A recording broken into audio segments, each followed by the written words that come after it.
Bienvenidos a la parte 18 del curso introductorio de psicología holoquinética. Hoy vamos a hablar de exégesis. ¿Qué significa exégesis? La palabra exégesis, de origen griego, significa etimológicamente guiar hacia afuera, es decir, extraer de un texto el significado, y se aplica principalmente a la interpretación de textos considerados sagrados. Con respecto a este tema, también quiero leer textualmente lo que nos dice Rubén Feldman González, que es quien realizó este estudio, y le hacen la siguiente pregunta. No entiendo, dice, el énfasis en el cristianismo, ni qué lugar tiene la exégesis en la psicología holoquinética, a la que Rubén Feldman González contesta. El calendario que usan tanto los cristianos como no cristianos en todo el mundo está determinado por el nacimiento de un único individuo, Jesucristo, cuya influencia es tan grande que no la podemos pasar por alto en la psicología científica, que es la psicología holoquinética. El estudio de la exégesis dentro de la psicología holoquinética no implica que la psicología holoquinética esté basada en las escrituras o apoyadas en ello.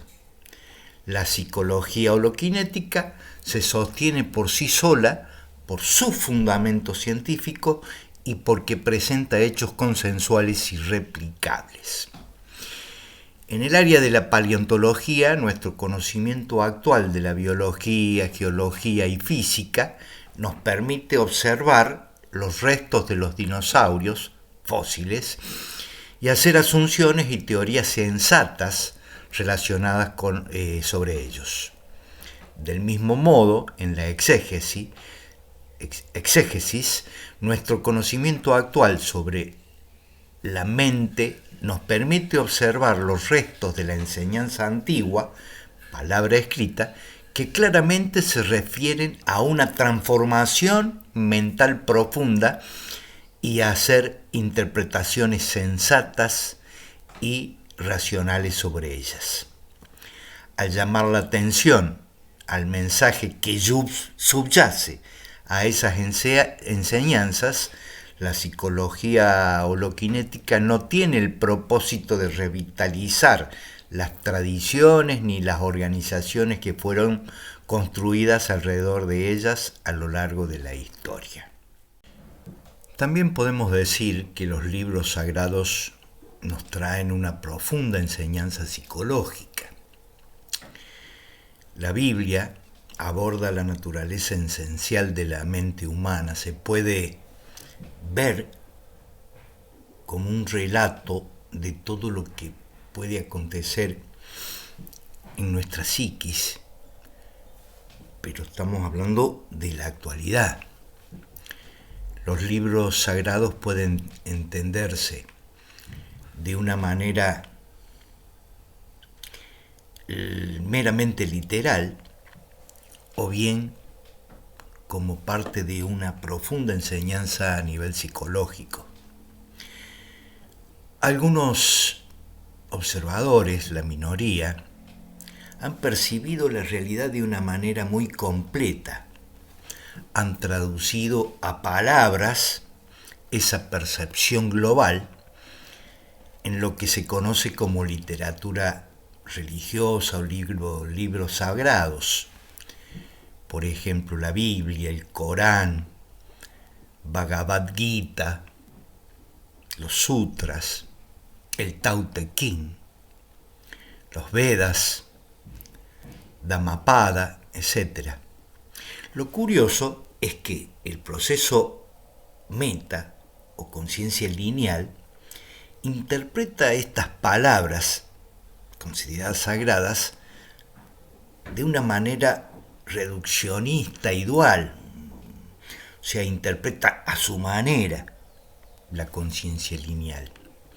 Y es por eso que surge en exegesis la confusión y la hipocresía en la religión. Logos es una voz griega que ha sido traducida como palabra, como Dios, como significado por distintos traductores.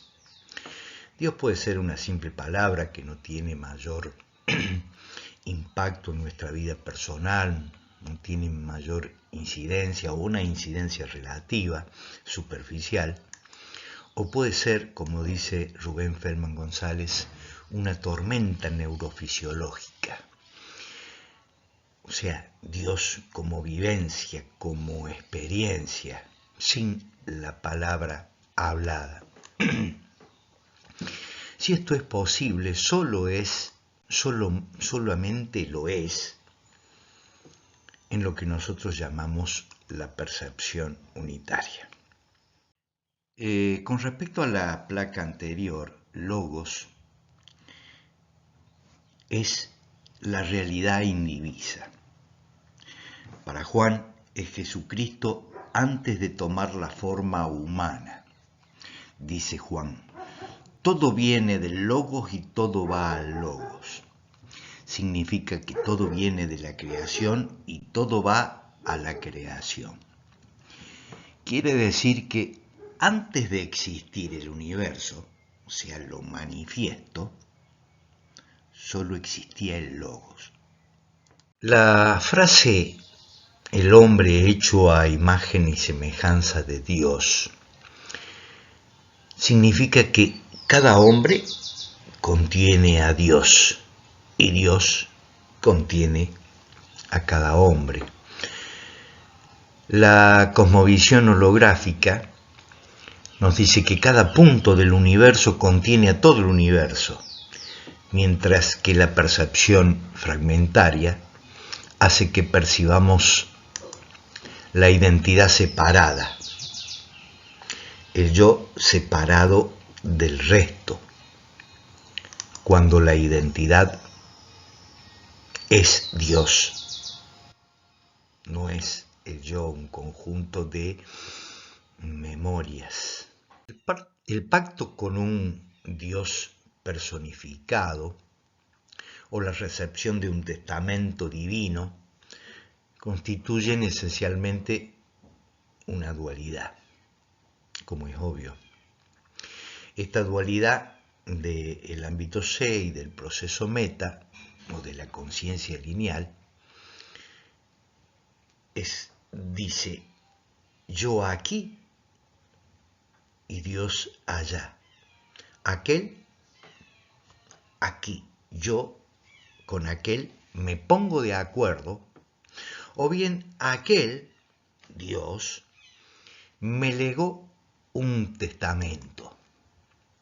La percepción unitaria establece la unidad entre el observador y lo que percibe y trasciende el yo y su conciencia lineal, temporoespacial y comparativa. La palabra metanoia del Evangelio cristiano es una palabra que, según el Evangelio, Jesucristo repetía frecuentemente, que fue mal traducida como arrepentimiento y significa realmente más allá de la noia. Meta significa más allá y noia significa conocimiento, el conocimiento que nosotros albergamos en la memoria, en el proceso meta, más allá del proceso meta.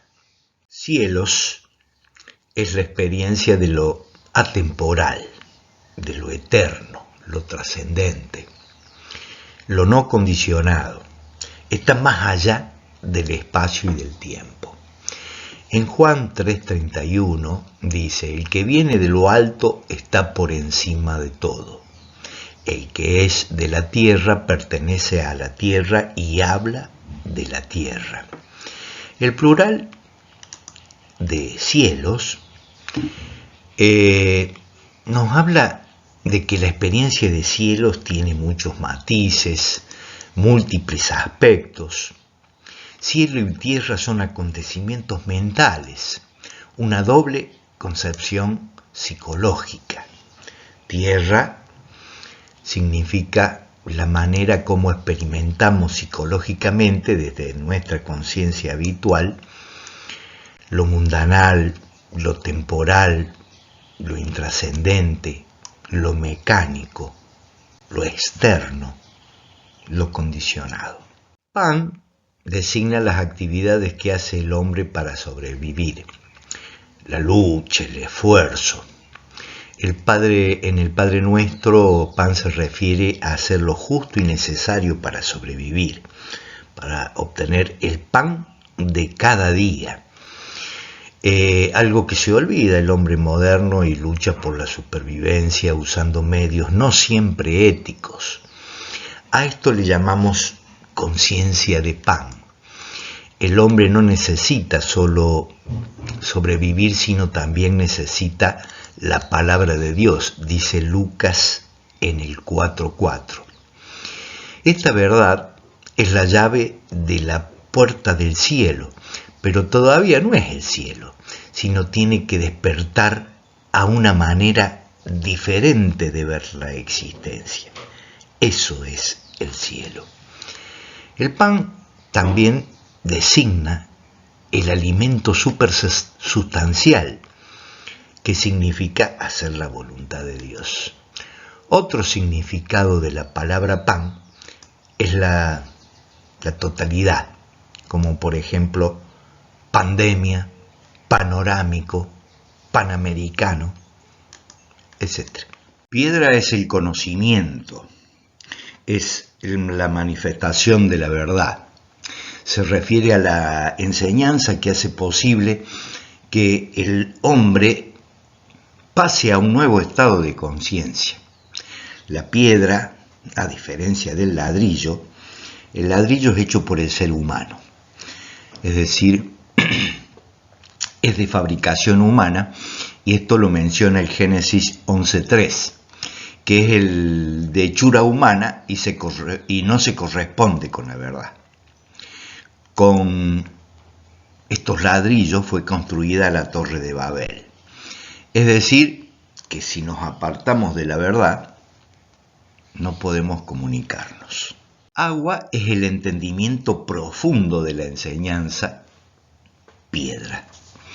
Una forma de entendimiento que va más allá de la comprensión literal de la enseñanza, va más allá de la creencia, va más allá de las palabras y los símbolos. Y vino alude a la transformación profunda de la conciencia, cuando se comprende agua, la enseñanza piedra. Y esto equivale a metanoia, ir más allá del pensamiento, más allá de lo conocido. El vino hace referencia a esta borrachera que es ese cambio de conciencia, es la borrachera del sobrio, es decir, ese estado de conciencia del sobrio que no ha consumido, obviamente, alcohol. Antiguamente, los libros sagrados eran leídos solo en el idioma original en que eran escritos para que no fueran desvirtuados por las traducciones.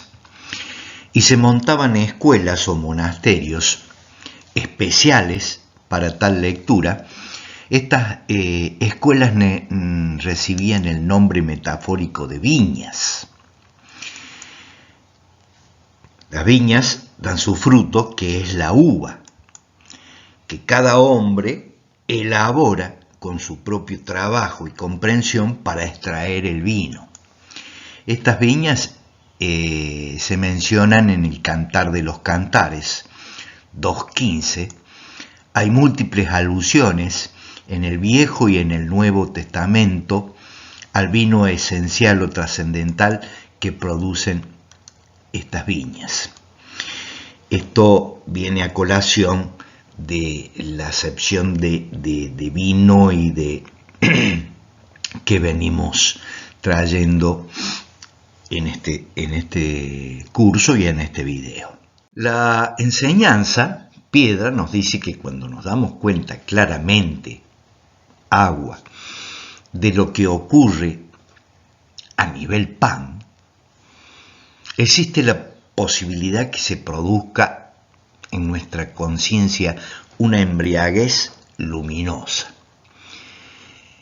en la que hace posible percibir la realidad sin distorsión. El mensaje nos habla de una necesidad y de la posibilidad de una transformación psicológica que nos trae una regeneración individual y una nueva forma de relacionarnos entre los seres humanos, una nueva sociedad. Esta transformación es despertar la percepción unitaria, vivir en Cristo, se podría decir. Insistimos en que piedra, agua y vino son simplemente diferentes maneras de expresar y comprender la verdad, hasta el punto que la conciencia se transforma totalmente de una manera que no es posible concebir, no lo podemos concebir con nuestra conciencia habitual, que es la conciencia de pan, la conciencia que vive pensando en cómo sobrevivir. Los libros sagrados pueden entenderse de una manera literal o bien como fragmentos de una profunda enseñanza a nivel psicológico. La cruz es el símbolo que nos dice que hay un punto donde la experiencia de cielo y tierra se reúnen, y es en el momento presente. La horizontal simboliza lo temporal, lo condicionado, la tierra, pasado, presente y futuro. Y la vertical simboliza la eternidad. Se reconocen distintos estados de conciencia, diferentes modos de entender la religiosidad. El cielo arriba nos recuerda que en el ahora mismo y por encima de nosotros existe la posibilidad de un estado mental superior. Y el infierno abajo nos habla de estados depresivos, enfermedades, la luna. Y en el centro, nuestro estado de ser en este momento. El símbolo sustituye a la palabra, pero requiere una capacidad para leerlo súbitamente dentro de su significado. Nos está mostrando el hecho trascendental en nosotros mismos en este preciso momento. En la horizontal vemos en la cruz, en la horizontal está el tiempo, lo condicionado, la tierra, o sea, eso está representado por la horizontal de la cruz. En la vertical, como dijimos, la eternidad. Y reconocemos distintos estados de conciencias, distintos modos de comprensión de la religiosidad, el cielo A y el infierno C, el infierno de la Biblia en C. Y en B estaría nuestro estado actual de ser en este preciso momento. C nos habla de estados depresivos, oscuros, bajos, enfermos. Y A nos recuerda que por encima de nosotros mismos, en el mismo lugar que transcurre el momento presente, el ahora mismo, se nos abre la posibilidad de un estado mental superior, trascendental, luminoso, sano, celestial e incondicionado. Si tenemos en cuenta la cruz, la eternidad podría atravesarnos en B, en este mismo momento presente, a cada instante, sin palabra, sin necesidad de ningún razonamiento. A es el sol, el cielo, o el bien inmanente o manifiesto para los seres humanos. C es la luna. Si nos acercamos al sol, con todo lo que esto significa simbólicamente, la vida, 1, 2, 3, pasará por un punto distinto y superior en B. La vida entera tendrá para nosotros un significado totalmente distinto. Se nos ha dicho que sobre la cruz en que murió Jesucristo se escribieron 4 letras. INRI, INRI. Para muchos eso significa, en latín, Jesús el Nazareno, Rey de los Judíos.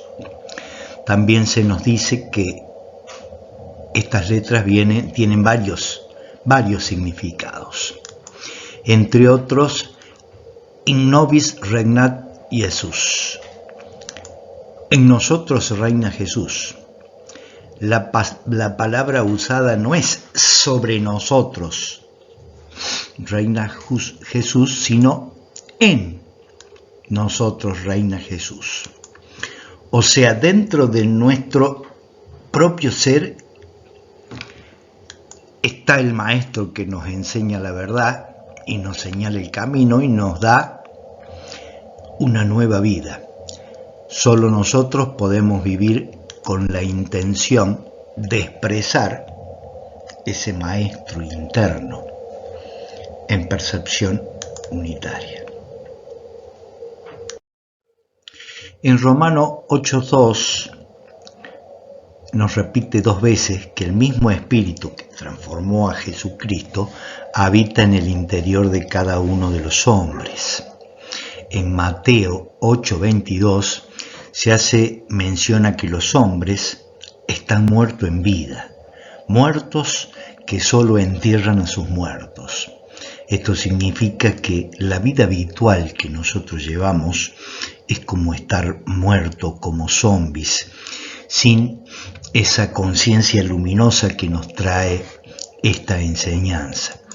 En Juan 13, Cristo lava los pies de su discípulo porque es lo único que se puede ensuciar a un hombre limpio, aquello que está en contacto con la tierra, aquello que se refiere, los pies en el lenguaje bíblico representan claramente los 5 sentidos que se relacionan con el exterior, con la tierra.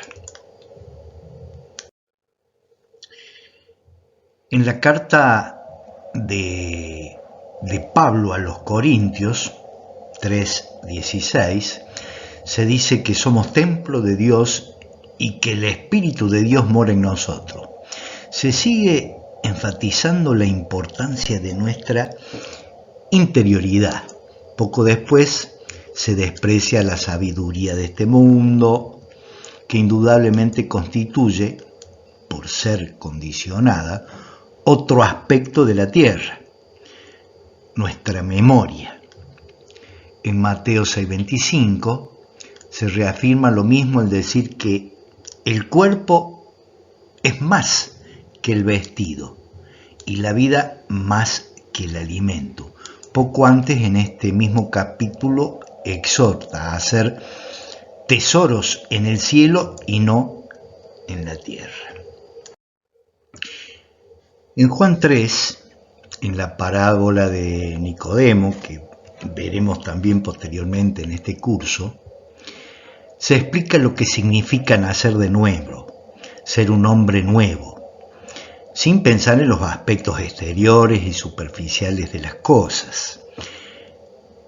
No habla, por supuesto, de un nacimiento externo, no habla de un nacimiento nuevo en una vagina o de una reencarnación, sino de una total mutación psicológica. A eso le llama Juan nacer de nueva.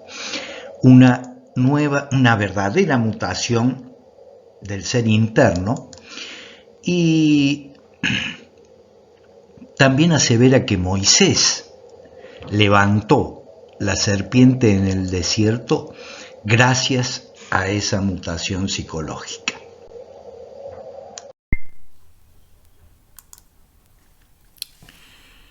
Hay muchas limitaciones en términos de la comunicación de esta literatura sagrada. Los textos sagrados nos traen significados de vivencias y de experiencias cuya naturaleza no se puede expresar con palabras y tampoco con símbolos. La literatura religiosa, los libros sagrados, es la traducción a palabras de percepciones de quien han percibido la realidad de manera completa, global, y se trata de expresar con el lenguaje y elementos conocidos aquello que es desconocido. Por eso hay muchas limitaciones en esa comunicación. El proceso meta interpreta lo que nos traen las palabras sagradas de manera dual y reduccionista. Y lo que genera esta profusión de 35.000 cristianismos, 500 budismos, o sea, hay una interpretación del ámbito C, del proceso meta, de aquellas literatura sagrada, y trae una gran confusión en la religión. Es decir, dicho en términos de la psicología holoquinética, se insiste en describir o traer acontecimientos del ámbito A una conciencia lineal, explicada en el ámbito C. O sea que hay una interpretación distinta de lo sagrado según el estado de conciencia del individuo.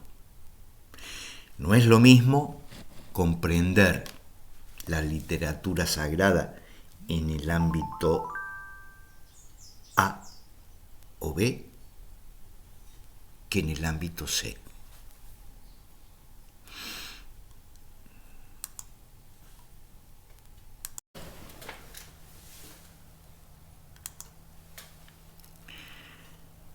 La palabra es un instrumento precario para la inmensidad, para esto grande que se quiere transmitir. Por eso se recurre a símbolos, pero además de que hay una pérdida de capacidad de leer los símbolos, debemos tener en cuenta que hay que distinguir entre el simbolismo de utilidad psicoanalítica del simbolismo de la ciencia sagrada. Además de ser un instrumento precario, la palabra, hay palabras que tienen muchas modalidades, que son los idiomas, y también tiene múltiples significados idiomáticos e idiosincráticos de cada persona, de cada individuo. También podemos agregar de que hay asociaciones reflejas que nos traen cada palabra, que van variando de persona en persona y también en cada persona de momento a momento. Otra de las limitaciones son las interpretaciones, los errores de traducción.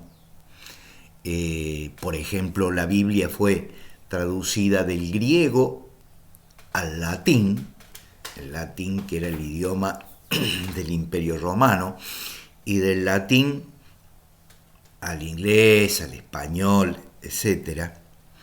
O sea que estos errores de traducción se difunden y se multiplican en las traducciones, y estos errores fueron también multiplicados con la llegada de la imprenta.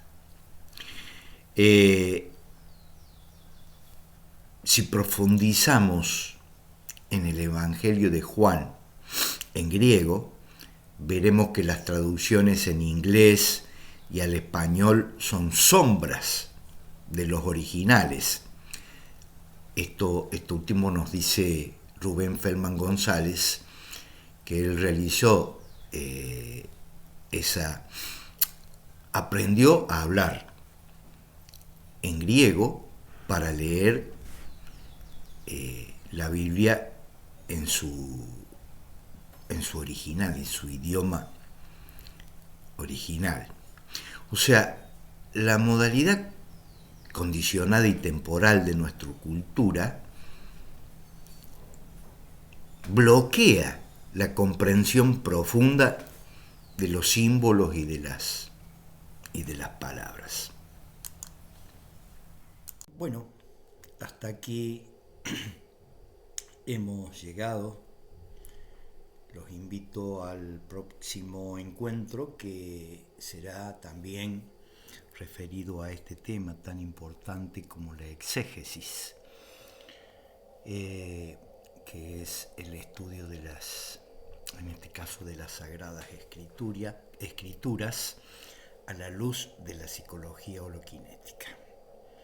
Gracias.